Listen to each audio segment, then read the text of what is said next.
អស់លោកស្រីប្រិយមិត្តទស្សនិកជនជាទីមេត្រីការទន្ទឹងរង់ចាំរបស់បងប្អូនបានមកដល់ហើយដោយការសន្យាចឹងកីឡាកររួមអាឈ្នះនឹងបានពីរង្វាន់ធំប្រចាំឆ្នាំ2025បាទ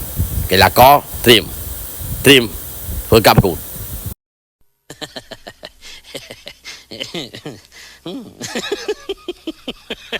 មិនខំប្រឹងទេនៅអេចៃដល់